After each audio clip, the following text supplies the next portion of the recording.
Hello বন্ধুরা, সকলে কেমন আছো? আশা করি সবাই ভালো আছো। আজকে আমি বানাবো জলপাইয়ের আচার।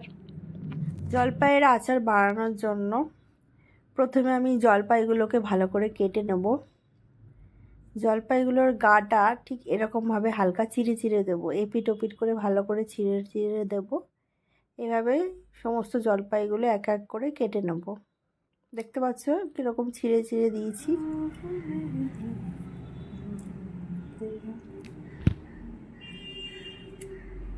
এইভাবে সব জলপাইগুলো আমার চিড়ে রাখা হয়েছে। এই অবস্থায় আমি বেশি করে চিনি দিয়ে দেবো, কিছুটা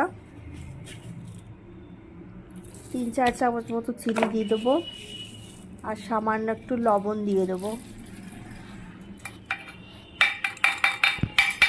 এবারে জলপাইগুলো এইভাবে মাখিয়ে নিয়ে একটু জল দিয়ে আমি রেখে দেবো প্রায় 1.5 ঘন্টা মতো।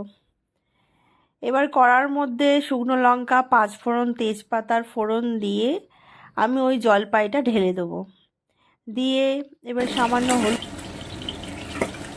এবং সামান্য কাশ্মীরি লঙ্কার গুঁড়ো দিয়ে দেবো। এদিকে একটা প্লেটে আমি ভাজা মশলা রেখে দিয়েছি। ভাজা মশলার মধ্যে রয়েছে গরম মশলার গুঁড়ো, জিরে গুঁড়ো, গোলমরিচের গুঁড়ো, ধনে গুঁড়ো।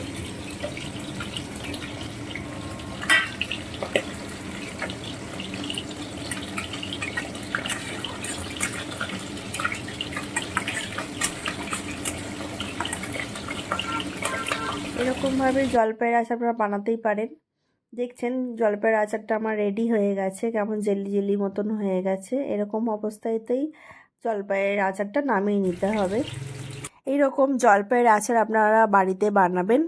আমার ভিডিওটাকে লাইক করবেন, শেয়ার করবেন এবং ফলো করবেন। ভিডিওটা শেষ পর্যন্ত দেখার জন্য আপনাদের অসংখ্য ধন্যবাদ জানাই।